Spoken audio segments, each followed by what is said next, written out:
공판 절차의 특징에서 이제 간이공판 절차로 넘어왔죠. 간이공판 절차는 용어에서 말하듯이 공판 절차를 간단히 한다 그 말이죠. 그렇다면 이렇게 간이공판 절차를 이라는 제도를 두게 된 제도의 취지라든가 이런 걸 먼저 보기 전에 법전을 봅시다. 제286조 이 간이공판 절차의 결정. 피고인이 공판정에서 어디에 씁니까? 공판정에서 무엇에 대해서 공소사실에 대하여 자백한 때에는 법원은 그 공소사실에 한하여 간이공판 절차에 의하여 심판할 것을 결정할 수 있다. 결정해야 되는 게 아니라 결정할 수 있습니다.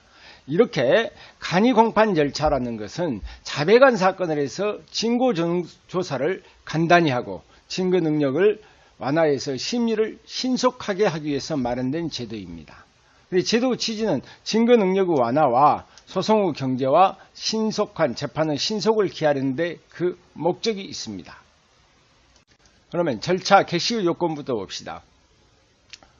자, 관할은 어느 정도여야 되냐? 지방법원 또는 지원의 1심 관할 사건.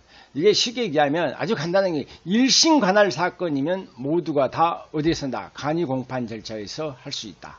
그래서 간이공판 절차는 1심 공판심리 절차에 한해서 허용되며 항소심이나 상고심의 공판심리 절차에서는 허용되지 않는다. 1심의 관할이면 단독은 물론 합의부 사건에서도 간이공판 절차로 이해할 수 있다. 그런데 국민 참여 재판의 경우에는 간이공판 절차에서 심리할 수 없다는 것, 이것 알아두시고. 자, 이건 또 누가 할 것이냐? 피고인이 공판정에서의 자백, 그러니까 자백의 주체는 누굽니까? 피고인이어야 됩니다. 피고인이다. 피고인이 법인인 경우, 법인의 대표자, 의사무능력자인 경우에는 피고인은 법정 대리인이나 특별 대리인이 자백의 주체가 될 수 있으나 변호인이 자백하거나 피고인의 출석 없이 개정할 수 있는 사건에 대해 간이공판 절차에서는 개시할 수 없다. 그러면 장소와 시기, 자백은 반드시 공판정에서 자백해야 됩니다. 그러니까 수사 절차나 증거보전 절차나 공판 준비 절차에서 자백은 간이공판 절차에서 심판하는 것이 허용되지 않습니다. 무엇에 대해서 자백을 할 것인가? 3번 공소사실에 대해 자백입니다. 그래서 간이공판 절차는 공소사실에 대하여 자백한 때 하나에 허용된다.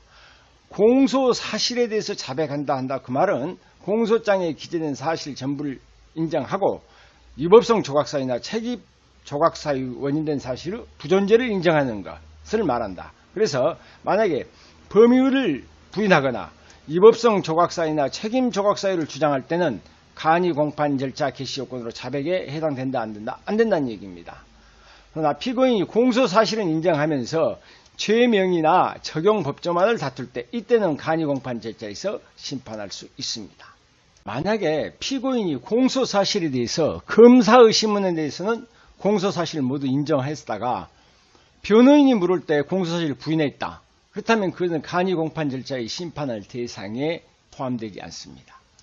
만약에 일부 자백을 했다. 일부 자백의 경우는요. 경합범의 경우는 수개의 공소사실에서 일부 자백이기 때문에 그 자백한 부분에 한해서 간이공판 절차의 심의가 가능하죠.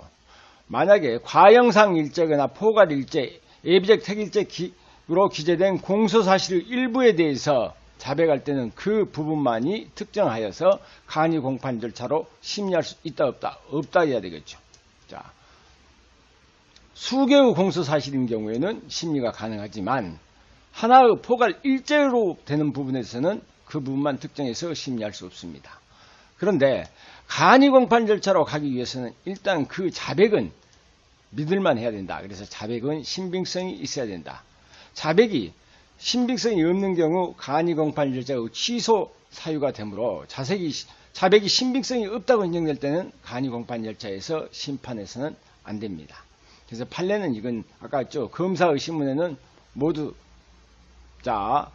사실과 다툼이 없다겠다. 변호인 신문 때 범인이나 공소사실을 부인하면 이것은 간이공판 절차에 의해서 심판할 대상이 아니다 그런 거.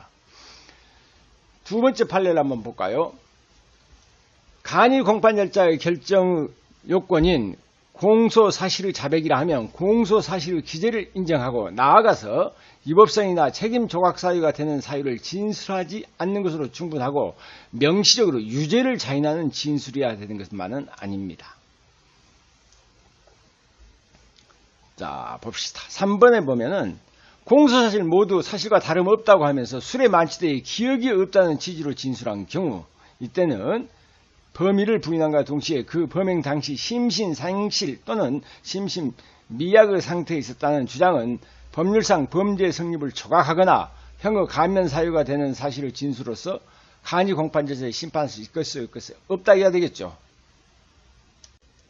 자, 1심의 공판 기일에서 피고인의 진술이 공소사실 중 일부를 부인하거나 또는 최소한 피고인에게 폭력의 습성이 있음을 부인하는 취지로 얘기를 했는데도 간이 공판 절차에 의하여 상습, 상해 내지 폭행의 공소사실 유죄를 인정한 채 제1심 판결을 그대로 유지한 원심 판결은 간이 공판 절차에 대한 법리를 오해하거나 증거 없이 유죄를 인정한 위법이 있다. 왜 그러느냐? 이 사람이 상습성에 대해서 상습성 내지 폭행 공소 사실을 부인했죠. 자, 공소의 일부를 부인하거나 최소한 폭행의 습백이 있음을 부인했는데도 불구하고 간이 공판 절차로 갔기 때문에 이건 위법이 있다는 겁니다. 자, 3번 절차 개시의 결정. 간이 공판 절차로 심판하기 위해서는 그 법원이 간이 공판 절차로 심판할 것을 결정할 수 있답니다. 그래서 이건 법원의 재량이죠. 이 결정을 하면 재판장은 미리 피고인에게 간이 공판 절차의 취지를 설명해야 된다. 그리고 결정 여부는 법원의 재량에 속합니다. 결정의 불복, 간이 공판 절차로 심판한다는 것은 법원의 판결 전 소송 절차에 대한 결정으로 항고가 허용되지 않습니다. 그러면 이렇게 간이 공판 절차로 가면 어떤 특징이 있느냐, 무엇이 간단해지는가 그 말입니다. 그래서 1번 전문법칙의 배제. 자, 전문법칙 이외의 증거법칙은 증거법칙인 자백의 의무성 고문하지 말아라. 위법한 수집은 증거가 없다. 위법수집 증거 배제 법칙. 자백의 보강 법칙은 간이 공판 절차에서도 배제되지 않는다. 그 말은 간이 공판 절차에서도 이것을 위배되면은 안 된다는 얘기죠. 간이 공판 절차에서는 무엇을 간단히 할 수 있냐 그러면 증거 능력 제한이 완화되는 것은 전문 법칙의 하나입니다. 전문 법칙은 우리가 증거편에서 자세히 배우니까 그때 보기로 합시다.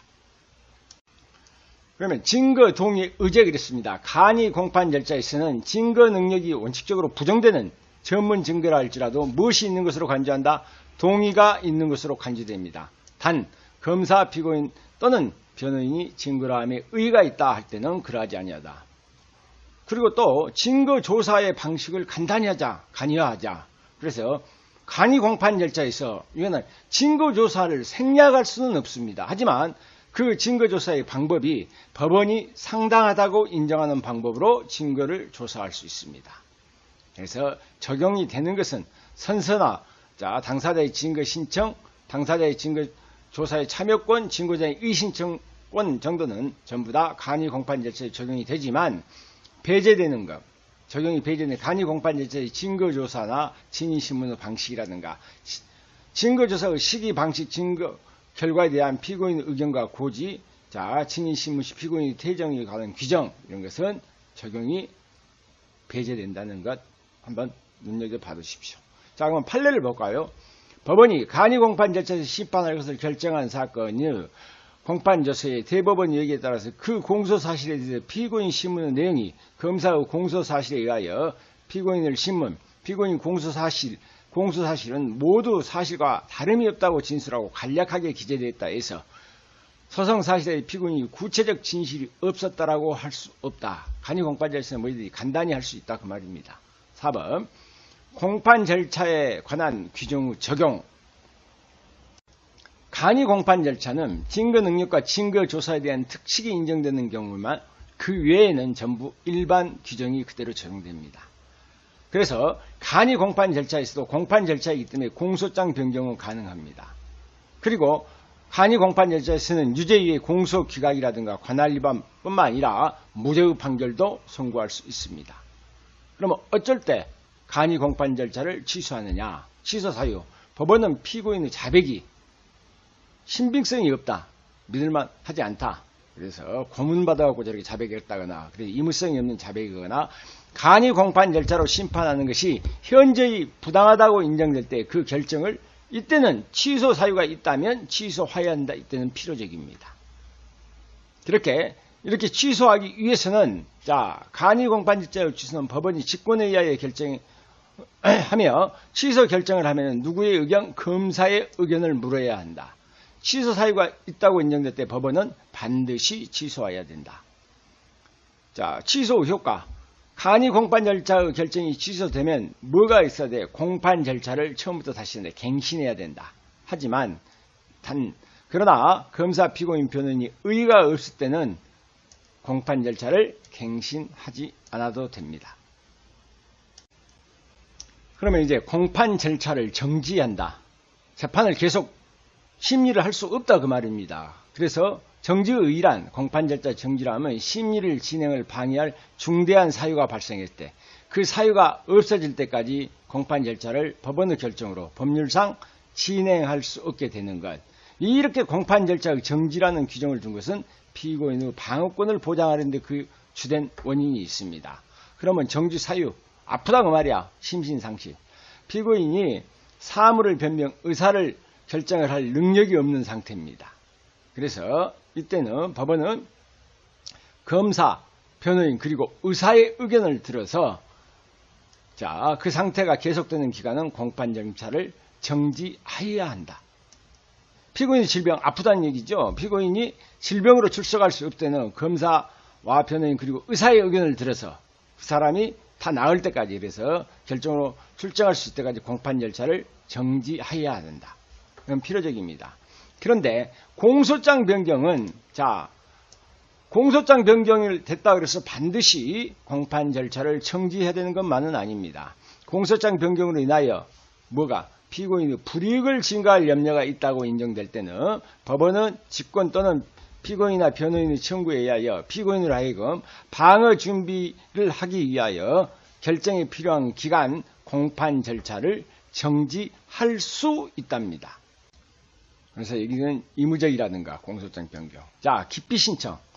기피 신청이 있을 때는 그 기피 신청이 부적법을 이유로 기피 신청을 기각하는 경우를 제외하고는 소송 절차를 정지해야 된다. 단 급속을 요할 때는 예외로 한다. 관할에 대한 신청. 관할이 있는가 없는가. 법원이 그 계속적인 사건에 대하여 토지 관할에 대하여 병합 심리를 한다거나 관할의 지정이나 관할의 이정 신청이 제기된 경우 신청에 대한 결정이기까지 소송 절차를 정지해야 된다. 급속을 요한 경우는 그러하지 아니한다. 재심 청구가 경합될 때 어디서 정지해야 되냐? 상급심이냐 하급심이냐면 상급심이 하급심의 소송 절차가 종료할 때까지 정지해야 된답니다. 그 다음에 7번 마지막에 위헌법률 심판 제청. 법원은 법률의 위헌 여부에 관한 심판을 헌법재판소에 제청할 때는 당해 소송 사건의 재판은 헌법재판소 위헌 여부 결정이 있을 때까지 정지됩니다. 이때 그 정지 기간은 구속기간에 삽입된다 안 된다? 삽입되지 아니한다. 그 밑에 판례. 공소장 변경 등이 피고인의 불이익을 증가할 염려가 있다고 인정되는 때에는 피고인으로 하여금 필요한 방어 준비를 하기 위하여 공판 절차를 정지할 수 있도록 규정하고 있는 바 공소사 일부 변경되어 있고 법원이 그 변경 이유로 공판 절차를 정지 않았다고 하더라도 공판 절차의 진행 상황에 비추어 그 변경이 피고인의 방어권 행사에 실질적 불이익을 주지 않는 것으로 인정된 경우에는 위법하다라고 할 수 없습니다. 그래서 공소장 변경으로 인한 공판 절차 정지는 아까 의무적이었죠. 그것까지도 여러분이 눈여겨 받으십시오. 공판 절차 정지 효과. 공판 절차 정지의 기간의 제한은 없다 그래야 되겠죠. 아픈 사람이 언제 나올지도 모르고 심신상실자가 언제 지정신이 돌아올지도 모릅니다. 그래서 2번 공판 절차 정지 결정이 있으면 취소될 때까지 공판 절차를 진행할 수 없다. 정지되는 공판 절차는 공판 기일의 절차의 하나입니다. 공판 기일의 절차에 한다. 따라서 피고인의 구속 또는 보석에 관한 재판이나 재판 준비는 그 기간에도 허용된다. 공판 절차 결정이 취소되거나 정지기간이 경과한 법원은 공판 절차를 다시 진행해야 된다. 하지만 여기서 이제 예외가 있죠. 피고인의 심신상실을 이유로 공판 절차가 정지한 때, 이때는 공판 절차를 처음부터 다시 하는 게 갱신해야 된다. 4번 공판 절차 정지 사유가 있음에도 불구하고 공판 절차를 진행하는 것은 법령 위반이므로 판결에 영향을 미칠 때는 항소 이후 또는 상고 이후에 해당합니다. 공판 절차를 이제 정지를 받으니 갱신한다.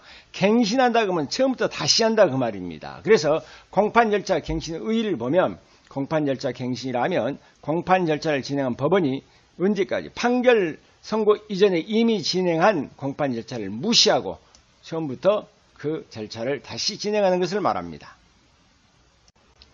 공판 절차 갱신의 사유, 판사의 경질, 판사가 바꿔져 버렸다. 공판 결국 판사의 경질이 있으면 공판 절차를 갱신해야 된다.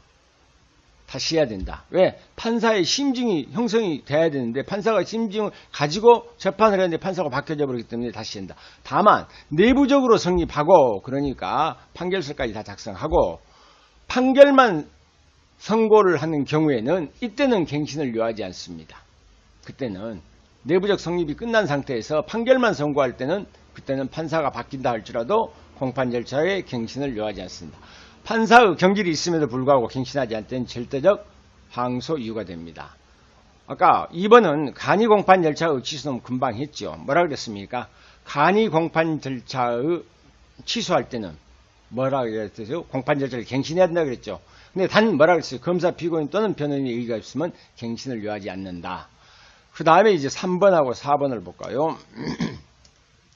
심신 상실로 인한 공판 절차 정지. 바로 위에서 설명을 했지만 공판 개정 후 피고인이 심신 상실로 인하여 공판 절차 정지된 경우에는 거의 소매로 다시 공판을 열 때는 처음부터 다시 해야 된다.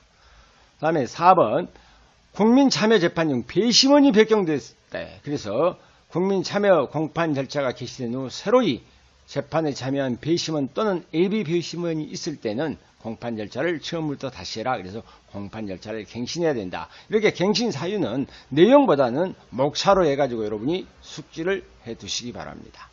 그러면 공판 절차 갱신의 효과, 판사의 경질. 판사가 경질된 경우는 갱신 전 소송인은 직접주의나 구두변론주의 취지에 어긋나는 한도에서 그 효력을 잃는다. 그래서 실체 형성행위는 처음부터 다시 해야 되지만 절차 형성행위는 영향을 받지 않습니다. 실체 형성행위는 다시 해야 된다. 간이 공판 절차의 취소와 심신 상실의 경우는 어떨 거냐? 자, 간이 공판 절차의 심리 중 증거 조서가 부적법하거나 부적법 또는 상당하지 않거나 피고인이 소송 능력이 없는 경우는 경신적 소송행위는 실체뿐만 아니라 절차와도 원칙적으로 무효가 됩니다. 그래서 다시 해야 된다. 절차까지도. 심신 상실로 인한 공판 절차 정지의 경우도 같다. 그래서 이 간이 공판 절차의 취소라든가 심신 상실은 실체뿐만 아니라 절차도 처음부터 다시 해야 되지만 판사의 경질의 경우는 절차는 다시 할 필요는 없다는 얘기입니다. 그러면 그 밑에 1번 판례 봅시다. 법원이 적법하게 공판의 심리를 종결한 후에 이르러 검사가 공소장 변경 신청을 하였다 해서 반드시 공판 심리를 제기하여 공소장 변경을 허가해야 되는 것은 아니다 하는 것이고 2번 판결 선고 기일에 변론을 제기하고 최종 의견의 진술을 부여한 다음 다시 변론을 종결하고 같은 날 판결을 선고하였다 해서 피고인의 방어권을 제약하여 법률에 의하여 재판을 받을 권리를 침해하였다라고 할 수는 없습니다. 갱신된 공판 절차에서는 재판장은 진술 거부권의 고지나 인정신문 등 모두 절차부터 처음부터 다시 진행해야 한다는 겁니다. 변론 후 병합 분리 재개. 말 그대로 분리 그러면 있는 걸 떨어뜨리는 것이고 병합은 다른 것을 가지고 와서 합쳐 놓는 것이고 재개는 일단 종결한 것을 다시 시작하는 것이다 라는 개념이에요. 자, 1. 변론 후 병합이란 수개의 사건이 동일 또는 수개의 법원에 계속될 때 한 개의 절차로 병합하여 동시에 심리하는 것. 변론 후 분리는 병합된 수개의 사건을 분리하여 별개의 절차에서 심리하는 것. 그래서 법원은 필요하다고 인정될 때 직권으로 할 수도 있고 검사, 피고인이나 변호인이 신청에 의하여 결정으로 변론을 분리하거나 병합할 수 있습니다. 그러면 그 밑에 판례 동일한 피고인에 대해 각각 별도로 2개 이상의 사건이 공소 제기된 경우 그런다 해서 반드시 병합 심리하여 동시에 판결해야 되는 것은 아닙니다. 2번 검사가 다수의 집합으로 구성된 집합법이나 2인 이상 공동으로 죄를 범한 공범관계에 있는 피고인에 대하여 여러 개의 사건으로 나누어 공소를 제기한 경우 법원이 변론을 병합하지 아니했다 하여서 형사소송법에서는 구두변론주의 직접주의 위반한 것이라고 볼 수 없다는 것 당연한 것이고, 이번 변론의 재개, 법원은 필요하다고 인정되면 직권 또는 검사나 피고인, 변호인의 신청으로 결정으로 종결해서 사실심을 종결한 것을 다시 열 수 있다. 종결한 변론을 제기할 수 있다. 변론 후 재개로 해서 사건은 종결 전 상태로 돌아갑니다. 변론 후 재개 여부는 법원의 재량에 속하며 변론 종결 후 검사가 공소장 변경 신청과 함께 변론을 재개 신청한 경우에도 법원은 공소장 변경을 허가할 의무는 없습니다. 이제 우리가 요즘에 이제 관심이 많은 게 국민참여재판이죠. 국민이 재판 절차에 참여한다. 그래서 국민참여재판인데, 이 국민참여재판은 사법은 민주적 정당성을 강화하고 투명성을 높이고 국민에 대해서 신뢰받는 사법제도를 확립해서 국민이 배심원으로서 형사재판에 참여하는 것, 이걸 보다 국민참여재판이라고 합니다. 그러면 우리나라 이 국민참여는 배심원제와 참심제를 혼합하여서 양 제도를 혼합해서 수정을 가했습니다. 그런데 배심원, 그러면 왜 그러냐면 배심원이 판결과 의견은 법원을 기소하지 않고 공고적 효력을 가진다는 데 좀 특징이 있죠. 그러면 빗대 봅시다. 배심과 참심원이 동일한 점은 법조인의 자격을 가진 일반 시민이 재판에 참여한다는 점, 이건 동일합니다. 양자의 차이점은 배심제는 사실자 인정 단계까지만 시민의 참여를 하는 제도이나 참심제는 사실 인정은 물론 법률 적용까지 시민이 법관과 같이 참여한다. 그런데 배심은 사실 인정 단계에만 참여하죠. 참심제도는 법률 적용까지 법관이 참여한다는 것에서 차이가 있는데 우리는 이걸 혼합을 해서 제도를 취합하고 있는 것이다. 그러면 대상사건, 버전 조직법에 의해서는 합의부 사건입니다. 합의부 사건. 합의부 사건 1호에 해당하는 사건은 미수, 교사, 방조, 예비, 음모, 그 다음에 1호에 해당하는 사건과 1호와 관련 사건을 해서 병합받은 심리사건, 이게 대상사건이다. 근데 지금은 의미가 없습니다. 관할부터 볼까요? 국민참여재판으로 갈 수 있는 것은 1심 재판 절차의 하나입니다. 1심, 합의부 절차의 하나인다. 그런데 뒤에 조금 또 바뀌어진 것이 있으니까. 그러면 상고심에서는 국민참여재판, 그래서 2심이나 3심은 국민참여재판이 인정되지 않습니다. 지원관할사건, 지방법원 지원합의부가 심판권을 가지는 사건 중 지방법원 지원합의부가 회부결정을 한 사건에 대하여 지방법원 번원합의부가 관할권을 갖는다. 지원합의부는 번원합의부가 관할권을 갖는다. 2번 피고인이 국민참여재판을 원하는 의사표시를 하는 경우 지방법원 지원합의부가 배제결정을 하지 아니한 경우에는 국민참여재판 회부결정을 한 사건이 지방법원 번원합의부로 이송해야 된다. 그러니 지방법원 번원합의부다는 얘기죠. 3번에 공소장 변경. 원칙, 법원은 공소사실의 일부 철회 또는 변경에 의하여 대상 사건에 해당하지 아니하게 된 경우에도, 처음에는 됐는데 이렇게 일부 철회 변경이하고 아니었는데 이 법에 따라서 계속 진행을 합니다. 근데 예외, 어떨 때는 안 되느냐, 법원이 심리 상황이나 그 밖의 사정을 고려해서 야, 이건 국민 참여재판으로 진행하기 적당치 않다라고 생각할 때 결정으로 지방법원 번원합의부가 국민 참여재판에 의하지 않고 심판하게 할 수 있습니다. 이렇게 그 예외의 사유가 있어가지고 심판하지 않을 수, 이 결정에 대해서는 불복할 수 없습니다. 그리고 이렇게 결정을 놔버리면 그 재판에 참여한 배심원이라든가 예비배심원은 해임된 것으로 봅니다. 그러나 결정 전에 그 소송행위는 결정 후에도 그 효력은 계속 영향이 없다는 것은 그건 그대로 유지된다는 얘기죠. 국민참여재판에 대해서 대상이 됐는데 변호인이 없을 때, 이때는 법원은 직권으로 변호인을 선정해 줘야 됩니다. 자, 그러면 국민참여재판의 해부 1번 피고인에 의한 선택적 배심 절차. 자, 일단 국민참여재판으로 가기 위해서는 누구의 의사가 중요하며 피고인의 의사가 가장 중요합니다. 그래서 1번 피고인의 의사 확인. 법원은 대상 사건이 국민참여재판의 대상이 되는 사건의 피고인에 대하여 국민참여재판을 원하는지 여부 의사를 서면 등의 방법으로 반드시 확인해야 됩니다. 법원은 지방법원이나 그 지원 단독판사 관할 사건이 피고인에 대해서도 자, 지방법이나 그 지원의 단독판사 관할의 피고인에 대해서도 국민참여재판을 원하는지 여부를 대한 의사를 서면 등의 방법으로 확인할 수 있습니다.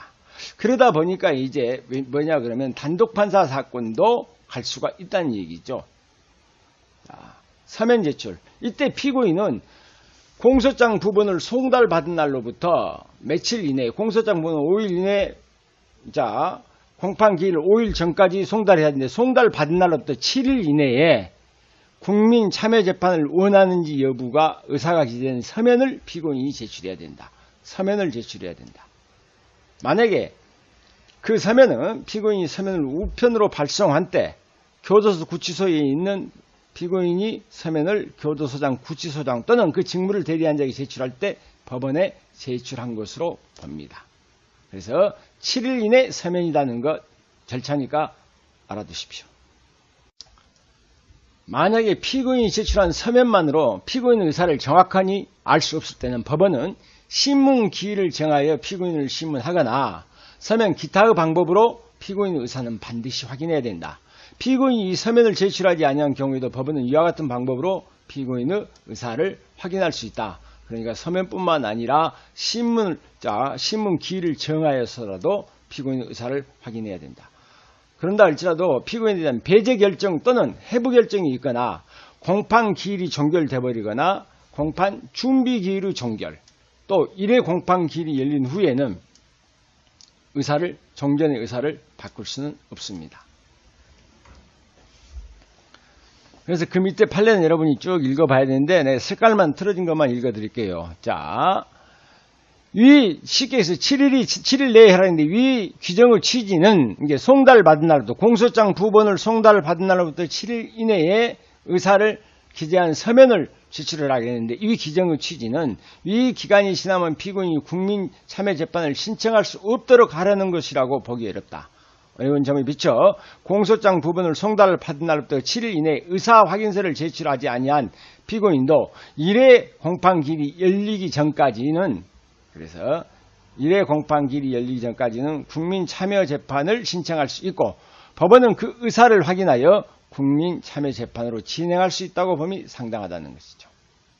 자, 2번 판례는 국민참여재판을 원하는지에 관한 의사를 서면 등의 방법으로 반드시 확인해야 되고 의사 확인 절차를 거치지 아니한 채 통상의 공판 절차로 재판을 진행하였다면 이 사람에 대해서 무엇을 국민참여재판을 받을 권리를 침해해버린 것이 되겠죠. 그래서 국민참여재판을 받을 권리에 대한 중대한 침해로서 그 절차가 위법하고 이러한 위법한 공판 절차에서 이루어진 소송행위도 무효라고 봐야 된다.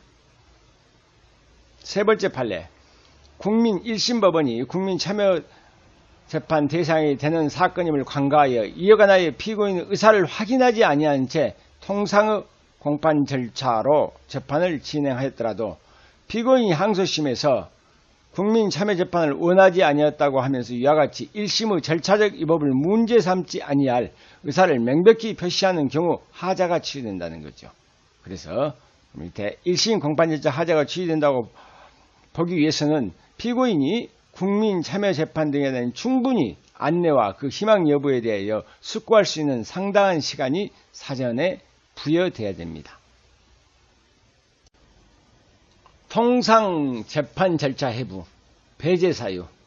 자, 어쩔 때가 배제냐? 이럴 때는 이런 사유가 있다면 통상의 공판 절차로 해부해버려야 됩니다. 참여재판을 할 수가 없다는 얘기죠. 배제 사유. 배심은 내비 배심은 배심원 후보자 또는 그 가족, 그 생명, 신체, 재산의 침해 또는 침해 우려가 있어 출석이 어렵거나 그 법에 따른 직무를 공정하게 수행하지 못할 염려가 있다고 인정된 경우나 공범관계에 있는 피고인들 일부가 공범관계에 있는 거 이건 좀 봐두십시오. 일부가 국민참여재판을 원하지 아니해서 국민참여재판을 진행에 어려움이 있다고 인정되는 경우, 그 다음에 국민재판으로 진행하기 적절치 않다고 인정되는 경우라든가 성폭력 피해자 또는 법정대리인이 원하지 않는 경우, 이것도 알아두신 게 좋겠죠. 성폭력은 피해자나 법정대리인이 원하지 않는 경우에는 국민참여재판을 할 수가 없습니다. 또 국민참여재판의 배제 결정, 법원은 공소 제기 후 공판 기일이 종결된 다음 날입니다. 종결된 다음 날까지 검사, 피고인 또는 변호인의 의견을 들어 국민참여재판을 하지 않기로 한 결정을 할 수 있다. 이 결정에 대해서는 즉시 항고할 수 있습니다. 이 결정에 대해서는 국민참여재판에 대한 배제 결정에서는 즉시 항고할 수 있다는 것까지 알아두십시오. 이렇게 결정을 해버리면, 배제 사유가 있다면 통상 절차로 해부해야 되겠죠. 자, 해부 사유. 세 번째 해부 사유입니다. 법원은 질병 등으로 공판 절차가 장기간 정지되거나 피고인은 국민참여재판을 계속 진행하는 것이 부적절하다고 인정된 경우에 검사, 피고인, 변호인이나 성폭력 피해자 또는 법정대리인이 통상 절차 해부를 신청할 때는 국민참여재판에 의하지 않고 심판할 수 있습니다. 그리고 그 절차에 보면은 법원은 해부 사유가 있는 경우에는 직권이나든가 검사, 피고인, 변호인 신청에 대한 결정으로 사건을 지방법원 본원 합의부가 국민참여재판에 의하지 않고 심판하게 할 수 있습니다. 자, 법원이 결정하기 전에 누구의 의견을 들어야 돼? 검사나 피고인, 변호인의 의견을 들어야 되며, 통상 절차 해부 신청을 하지 아니한 검사, 피고인 또는 변호인이 통지를 받은 날로부터 3일 이내에 의견서를 법원에 제출해야 됩니다. 자, 어떻게 될 것인가는 의견서를 제출해라. 디귿, 검사, 피고인, 변호인이나 성폭력 피해자 또는 법정대리인은 공판 준비 또는 공판 기일에 구술로 그 사유를 주장하여 통상 구술로서 이 사람들은 통상 해부 신청을 할 수 있다. 이 경우 법원 사무관 등은 통상 해부 신청의 취지와 그 이후 사유 요지를 공판 준비 기일 또는 공판 기일의 조서에 기재하고 출석하지 아니한 검사, 피고인, 변호인에게는 조서의 등본을 송달해야 됩니다. 이렇게 통상의 절차로 해부돼버리면, 배심원이나 예비 배심원은 해임된 것으로 봅니다. 하지만 통상 절차 해부 전에 이미 진행한 소송행위는 그 후에도 효력에는 영향이 없다 그래야 됩니다. 그러면 국민참여재판에 대해서 어떤 사건이 국민참여재판에 이제 갈 수 있느냐? 그럼 국민참여재판에 가기 위해서는 뭐가 있어야 된다? 배심원이 일단 있어야 되겠죠. 배심원. 그럼 배심원을 먼저 봅시다. 배심원의 권한과 의무에 대해서 보면, 배심원은 국민참여재판을 하는 사건에 관하여 사실인정, 꼼꼼히 봐도 법령의 적용 및 양형에 관한 의견을 제시할 권한이 있습니다. 그 다음에 배심원은 법령을 준수하고 독립하여 성실하게 직무를 수행해야 된다. 하지만 직무상 알게 된 비밀을 누설하거나 재판의 공정을 해하는 행위를 해서는 아니 된다. 배심원의 수 한번 볼까요? 법정형이 사형, 무기징역 또는 무기금고에 해당하는 대상 사건은 9명입니다. 그 외의 대상 사건에 대해서는 7인의 배심원이 참여합니다. 예외는 이제 이놈을 축소할 수 있다 그 말이죠. 축소 변경이 있는데, 법원은 피고인, 변호인이 공판 준비 절차에서 공소 사실의 주요 내용을 인정할 때, 그때는 9인이나 7인이 아니고 5인의 배심원을 참여하게 할 수 있다니 축소할 수 있답니다. 배심원의 참여를. 변경. 법원은 사건의 내용에 비추어 특별한 사정이 있다고 인정되고, 법원이 인정되면 안 되고, 이 사건 검사, 피고인, 변호인의 동의가 있는 경우에 하나여 결정으로 배심원 수를 7인과 9인 중에서 달리 정할 수도 있다. 이게 변경입니다. 이때는 동의가 있어야 된다는 것까지 알아두십시오. 자, 법원은 배심원은 결혼이 있을 때를 대비하여 5일 이내에 예비 배심원을 둘 수가 있습니다. 배심원에 관한 사항은 그 성질에 반하지 않는 한 예비 배심원에 대한 것을 준용한다. 그러면 배심원은 자격이 있는데, 자격은 만 20세 이상의 대한민국 국민입니다. 만 20세 이상입니다. 배심원에 대해서 결격사유, 결격사유를 보면은 일단 금치산, 한장치산, 파산자로 복권되지 않는 이상, 금고 이상의 실형을 선고받은 자는 종료되지 않고 집행 및 5년이 경과하지 않는 사람, 금고 이상의 형의 집행유예를 받고 2년이 경과하지 않는 사람이나 선고유예를 받고 선고 중인 사람, 판결에 자격이 상실 정지된 사람, 이 사람은 안 된다. 그 다음에 직업에 따른 것은 거의 공무원, 대통령, 산부 요인, 쉽게 얘기해서 법원, 변호사, 그 다음에 법률적인 것을 관할하는 곳, 법원, 검찰 공무원, 경찰, 교정, 보호관찰 공무원, 이제 그 다음에 군인, 군무원, 소방 공무원, 예비군법에 따라서 교육훈련 중인 예비군. 그러면 재책사유. 재책사유는 여기는 피해자, 그 다음에 피해자와 피해자의 친족 그런 관계에 있었던 자, 뭐 사건 법정 대리인, 증인, 감정인 거의 같으니까 바꿔줬고. 그렇지만 우리나라 시험에 나온다면 면제 사유가 나오겠죠. 의무적, 필요적인 의무적 면제 사유. 만 70세 이상인 사람, 과거 5년 이내에 배심 후보로 선정되어서 출석한 사람, 자 금고 이상의 형에 해당하는 죄로 기소되어 사건이 종결되지 않은 사람, 지금 재판받고 있는 사람입니까? 법령에 따라서 체포 또는 구금되어 있는 사람, 배심원이 직무를 수행함이 자신이나 제3자를 위해 처리하거나 직업상 회복할 수 없는 손해를 입게 될 우려가 있는 사람, 중병상해 장애로서 법원에 출석하기 곤란한 사람, 기타 부득이한 사유로 배심원의 직무를 수행하기 어려운 사람. 그래서 보통 시험 문제에 나온다면 두 개를 섞어서 나오지만은 의무적 면제 사유를 정확하게 알고 계신다면 문제를 푸는데 훨씬 도움이 되겠죠.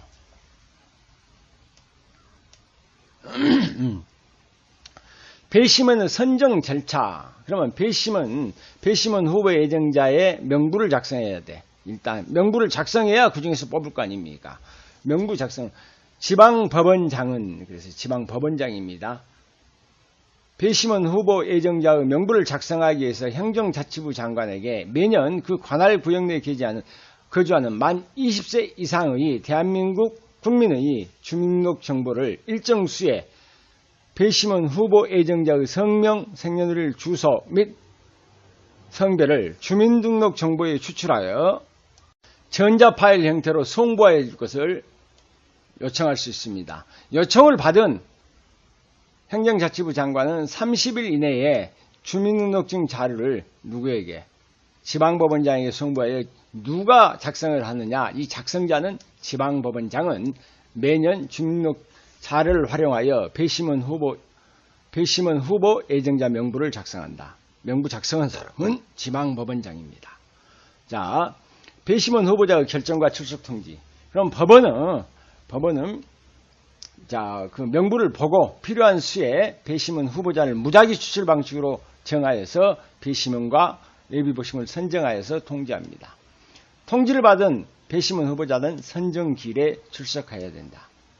법원이 통지 후 배심원의 직무 종사 예정기간을 마칠 때까지 결격사유나 면제사유가 있다고 인정되는 경우 결격사유나 면제사유가 배심원 후보자에 대하여 즉시 그 출석 통지를 취소하고 신속히 당해 배심원 후보자에게 그 내용을 통지해야 된다. 그러죠? 그 사유에 있다가 범죄와 관련되거나 뭐 그럴 때 기소되거나 할 때는 그 결격사유가 해당돼 버리면 그 다음에 이제 질문 물어보는 거죠. 법원은 배심원 후보자가 자 정하는 사유에 해당하는 여부인지, 너 결격사유가 있느냐 없느냐, 재책사유가 있느냐 없느냐, 그래서 물어보기 위해서 질문표를 사용할 수 있습니다.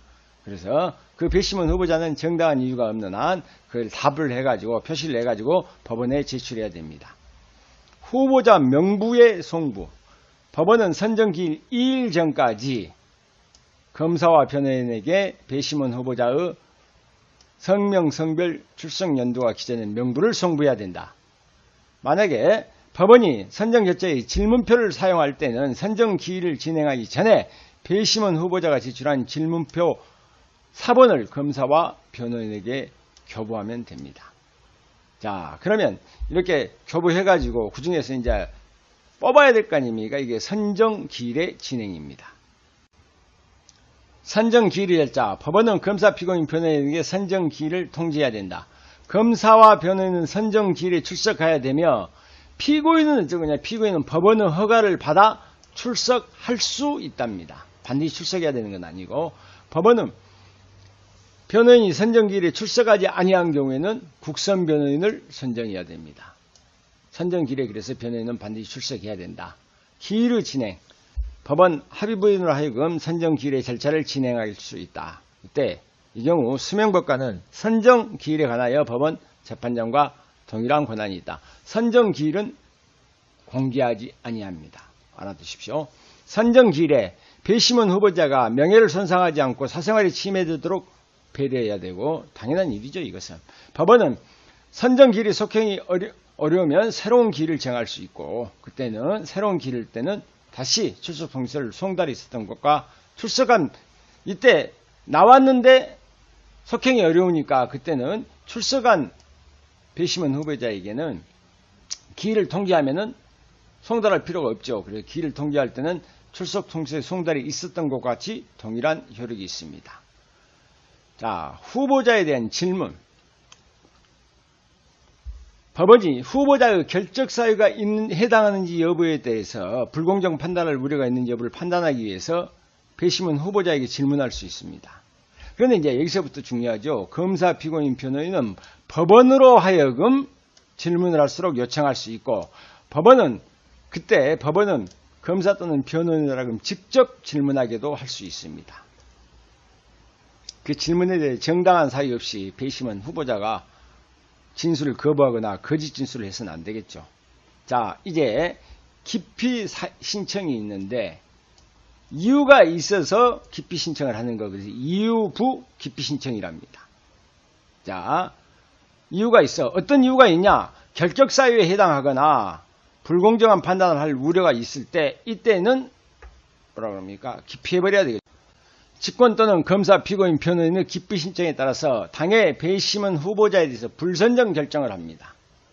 그래서 검사, 피고인 또는 변호인 기피 신청을 기각하는 경우에는 이유를 알려줘야 되고, 이렇게 기피 신청을 기각한 결정에서는 즉시 이의신청할 수 있다. 만약에 이의신청에 대한 결정은 기피 신청 기각 결정은 법원에 해야 되고, 그 이의신청에 대한 결정에 대해서는 불복할 수 없습니다. 무이유, 이유가 없음에도 불구하고 기피 신청할 수 있는가? 그걸 보다 무이유 기피 신청이라 하는데, 검사와 변호인은 각각 각 호에 대해서 배심원 후보자에 대해서 이유를 제시하지 아니한 기피 신청을 할 수가 있어요. 배심원이 9명일 때는 5명, 7명일 때는 4명, 5명일 때는 3명, 딱 과반수에, 자, 4.5니까 5, 7에 50%는 몇입니까? 3.5니까 4. 그래서 반올림한다라고 생각해갖고 외워두시면 됩니다. 자, 무이유 기피 신청을 할 때 법원은 당해 배심원 후보자를 배심원으로 선정할 수는 없다. 자, 법원은 검사, 피고인, 변호인에게 순서를 바꿔가며 검사나 피고인 쪽에 순서를 바꿔가면서 무이유 기피 신청을 할 기회를 줘야 된다. 그러면 선정의 방식을 볼까요? 선정의 방식. 법원이 출석한 배심원 후보자 중에서 당해 재판에 필요한 배심원과 예비배심원에 해당하는 수를 무작위로 뽑고 그들의 직권 기피 신청 또는 무이유부 기피 신청에 따른 불선정을 합니다. 그래서 불선정 결정이 있으면 그 수만큼 반복해서 쳐내야 되겠죠. 그러니까 선정을 거쳐 필요한 수의 배심원과 예비배심원 후보자가 확정되면 법원은 무작위의 방법으로 배심원과 예비배심원을 선정해야 된다. 그리고 만약에 예비배심원이 2인 이상일 때는 그 순번을 정해야 됩니다. 그런데 법원은 배심원이 누구고 예비배심원이 누군가 선정됐는지를 알리지 아니할 수도 있습니다. 배심원은 어떤 경우에 해임하고 사임하느냐? 해임은 이제 사임은 지 스스로 하는 것이니까 해임은 법원은 자 배심원 또는 예비배심원이 직권인 또는 검사, 피고인, 변호인 신청에 따라서 해임하는 결정을 할 수 있습니다. 해임 결정을 할 때는 검사, 피고인 또는 변호인의 의견을 묻고 출석한 당의 배심원, 예비배심원에게 진술의 기회를 부여해야 합니다. 이렇게 해임 결정에 대해서는 불복할 수 없죠. 사임은 어쩝니까? 배심원이나 예비배심원이 직무를 수행하기 어려운 사정이 있을 때는 법원에 나 못하겠습니다라고 사임을 신청합니다. 그래서 법원이 이유가 있다고 인정될 때는 해임하는 결정을 할 수가 있죠. 자, 그때도 누구의 검사 피고인이나 그런 변호인의 의견을 들어야 되고 이렇게 해임이나 사임에 대해서는 불복할 수 없다.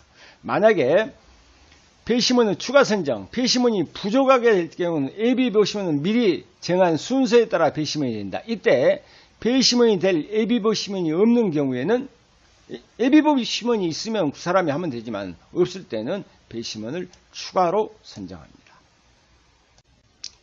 자, 국민참여재판 도중에 심리 진행 도중에 배심원을 추가 선정하여 재판에 관여하는 것이 부적법하다고 판단되는 경우, 자, 만약에 한 사람의 배심원이 부족할 때는 어찌해야 되느냐? 한 사람의 배심원이 부족할 때는 이제 이건 당사자라 그러죠. 검사, 피고인, 변호인의 의견을 드려야 됩니다. 만약에 2인 이상의 배심원이 부족할 때는 검사, 피고인, 변호인의 동의를 받아 남은 배심원만으로 계속 국민참여재판을 진행하는 결정을 할 수 있다. 그러나 배심원이 5인 미만이 될 때는 그러하지 않다. 그럴 수 없다는 얘기죠. 이 부분은 눈여겨 봐두시는 게 좋습니다. 배심원의 임무는 언제 종료하는가? 간단합니다. 전국재판을 고지하거나 만약에 법원의 심의 상황으로 봐서 국민참여재판으로 진행이 적당치 아니하다고 인정될 때 통상의 그때는 뭐라 그럽니까? 해부 결정을 고지하면 배심원의 임무는 끝납니다. 그래서 배심원 등에 대한 보호조치, 불이익 취급 금지, 그 다음에 접촉 규제, 자, 뭐 누구든지 당의 재판에 영향을 미치거나 비밀을 취득해 알게 된 배심원에 접촉해서는 안 된다. 뭐 그건 이건 뭐 일리행에서 여러분이 한번 읽어보시면 될 부분이니까. 뭐 개인정보 공개 금지라든가 법령에 정한 경우에 누구든지 배심원이나 예비 배심원 후보자의 성명, 주소 그 밖에 개인정보를 공개해서는 안 된다는 거.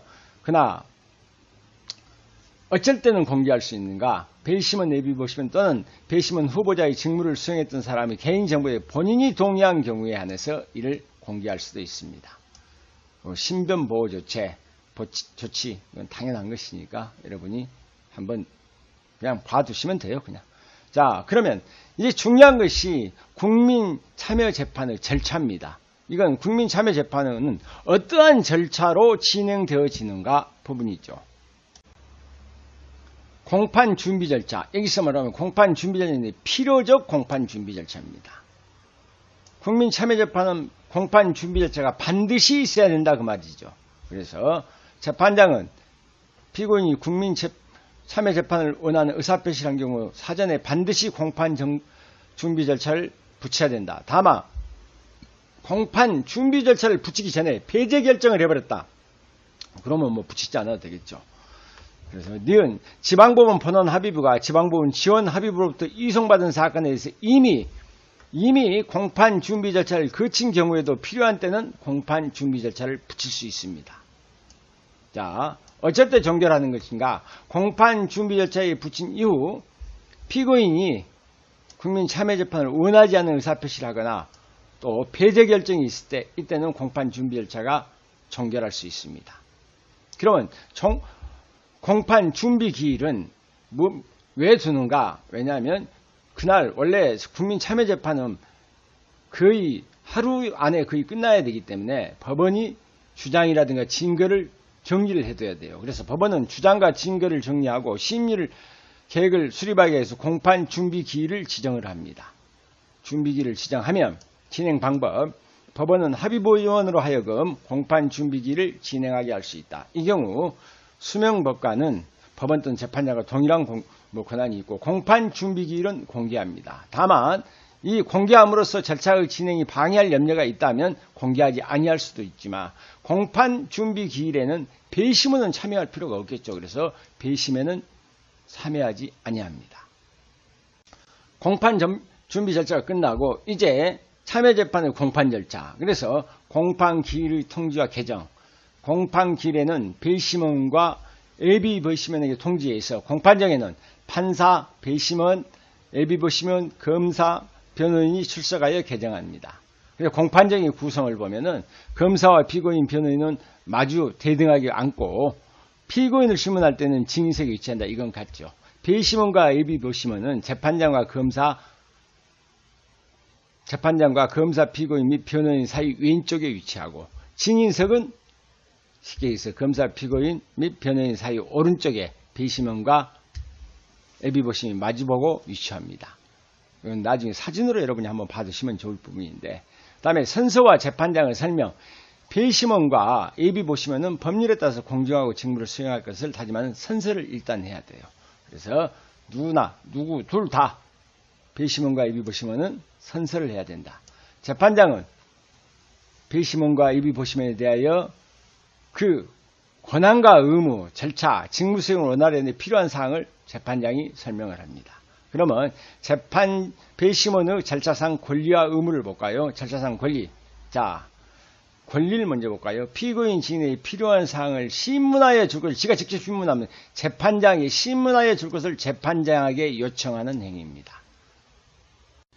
필요하다고 인정되는 경우 재판장의 허가를 받아 각각 필기하여 평의에 사용하는 경우, 이것도 필기를 할 때는 재판장의 허가를 받아야 됩니다. 그러면 어떠한 의무가 있냐? 심리 도중에 법정을 떠나거나 평결 토의가 있기 전에 재판장의 허락 없이 장소를 떠나거나 평의가 시작되기 전에 사건에 자신의 의견을 밝히거나 논의하는 거 할 수 없습니다. 재판 절차에 의해 당해 사건의 정보를 수집하거나 조사하는 것이거나 법에서 정한 평결 또는 토의에 관한 비밀을 누설하는 행위를 해서는 안 된다. 이렇게 국민참여재판의 공판정에서는 속기나 녹취, 법에는 특별한 사정이 없는 한 공판정에서 속기하거나 녹음장치나 영상 녹화장치에서 녹음 또는 영상 녹화해야 됩니다. 이것은 공판조서와는 별도로 보관하고, 만약에 검사, 피고인, 변호인이 비용을 부담하고 이런 속기록이라든가 녹음테이프, 비디오 사본을 청구할 수 있습니다. 속기록이나 영상 녹화물, 녹취록 이렇게 전자 형태로 보관하시면 재판이 확정되면 폐기합니다. 재판이 확정되면 원칙은 폐기. 다만 속기록, 녹음물, 영상 녹화물은 녹취록이 조서의 일부가 된 경우에는 폐기하지 않습니다. 가끔 이게 이제 중요하죠. 기타. 간이 공판 절차에 대한 규정은 적용된다. 국민참여재판에서 피고인이 아무리 자백하다 할지라도 간이 공판 절차 규정은 적용되지 않습니다. 그리고 배심원은 증거 능력 판단에는 배제됩니다. 배심원 또는 예비보시원은 법원의 증거 능력에 관한 심의에는 관여할 수 없다는 것. 공판 절차의 갱신. 공판 절차가 개시된 후에 서로이 참여하는 배심원이라든가 예비배심원이 있을 때 공판 절차를 갱신해야 되고, 갱신 절차는 새로 참여한 배심원, 예비배심원이 정점이나 증거조사를 이해할 수 있도록 하되 그 부담은 가중하지 않도록 해야 된다. 이건 당연한 얘기고, 평의, 평결, 도의, 판결을 선고입니다. 평의의 방식. 재판장의 설명.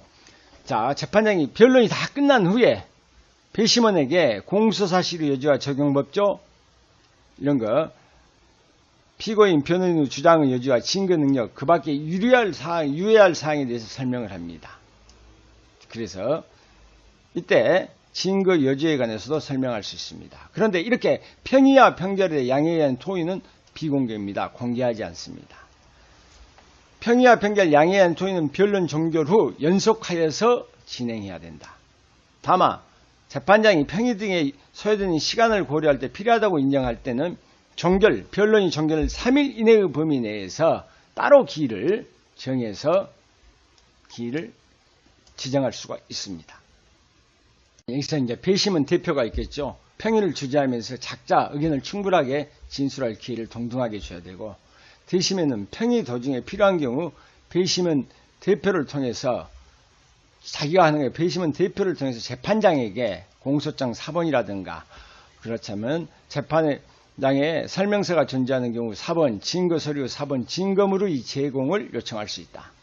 그러면 만약에 재판장은 필요하다고 인정하면 배심원 요청이 있을 때 그걸 제공할 수도 있습니다. 재판장이 평의가 시작된 후에 예비배심원이 배심원으로 추가 선정된 경우 배심원으로 하여금 평의를 처음부터 다시 시작을 해요. 평의를 처음부터 다시 시작하도록 해야 된다. 그 다음에 법원 사무관은 평의, 평결, 양해에 대한 토의가 종료된 직후 배심원이 당해 재판에 관련되어 작성된 서류를 지체 없이 수거해서 이건 폐기해야 됩니다. 평의가 이제 끝나고 이제 평결, 만장일치 평결, 이건 편하겠죠. 모든 사람이 다 똑같아요, 의견이. 심리에 관여한 배심원의 설명을 들은 후 유죄 무죄의 평의를 하고 전원이 의견이 일치하면 이에 따라 평결한다. 다만 배심원 과반수가 요청이 있을 때에는 판사의 의견을 들을 수가 있습니다. 언제 들을 수 있냐? 배심원의 과반수의 요청이 있을 때. 다수결 평결. 배심원이 유죄 무죄의 전원의 의견이 일치하지 않을 때는 평결하기 전에, 이때 전원이 일치할 때는 그냥 평결하면 됩니다. 하지만 들을 수 있지만 만약에 의견이 일치하지 않을 때는 평결하기 전에 심리에 관여한 판사의 의견을 들어야 한다. 이건 반드시 들어야 됩니다. 이건 들을 수 있다죠. 요청으로서 들을 수 있지만 들어야 한다. 자, 이때는 유죄 무죄의 평결은 다수결로 한다는 얘기입니다. 그런다 할지라도 심리에 관여한 판사는 평의에 참석하여 의견을 진술하는 경우에도 평결에는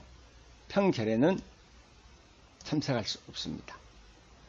그 다음에 이제 유죄가 된 경우에 양형에 대해서 토의하겠죠. 평결이 유죄인 경우 배심원은 심리에 관여한 판사와 함께 양형을 토의합니다. 형량을 토의해. 그럼 의견을 개진합니다.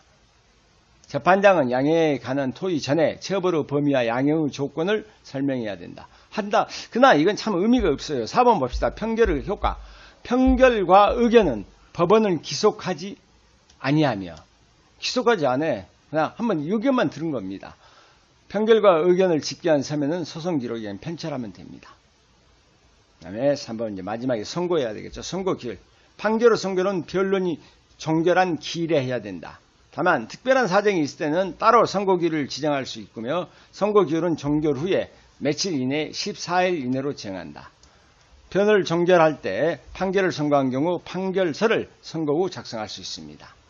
그러면 여기서 이제 일반의 형사 절차보다 국민참여재판에서는 판결서의 기재사항을 한번 볼까요? 판결서에는 배심원이 재판에 참여하였다는 취지를 기재해야 되며 배심원의 의견을 기재할 수 있답니다. 의무적입니다. 할 수 있다. 배심원의 평결과 다른 판결을 선고할 때 판결서에는 그 이유를 기재하여야 한답니다. 배심원의 평결과 판사가 법관이 다른 의견을 선고를 할 때입니다. 자, 3번 평결 결과의 고지.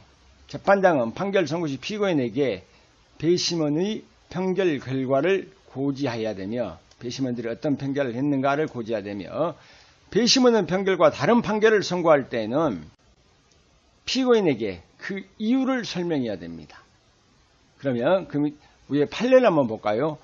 국민참여재판의 배심원이 증인신문 등 사실 및 전 과정에 참여한 후 증인이 한 진술의 신빙성 등 증거의 취지와 사실 인정을 위해서 만장일치 의견으로 내린 무죄의 판결이 재판부의 심증에 부합하여 그대로 채택된 경우라면 그 절차를 거쳐 이루어진 증거의 취사 및 사실 인정에 관한 제1심의 판단은 실질적 직접주의 및 공판주의 취지 정신에 비춰 항소심에서 새로운 증거 조사를 통해 그에 명백히 반대되는 충분하고도 납득할 만한 현저한 사정이 인정되지 않는 한 더 존중할 필요가 있다. 그래서 아주 한마디로 말하면 만장일치 의견은 존중돼야 된다는 얘기입니다. 그다음에 이제 벌칙을 한번 볼까요? 벌칙은 그냥 목차만 한번 보죠. 배심원에 대해서 청탁을 했으면 청탁죄, 그 다음에 배심을 위협하면 위협죄 그러죠. 비밀을 배심원이 하는 것은 배심원이 이제 저지르는 것은 비밀을 누설하면 안 되고, 그 다음에 배심원이 금품수수죄. 만약에 배심원 후보자가 불출석했을 때 이때는 과태료입니다. 다른 것은 다 형사의 처벌인 징역이라든가 벌금이 있지만 배심원 후보자가 불출석했을 때는 과태료예요. 그냥 목차 정도만 봐두시면 됩니다.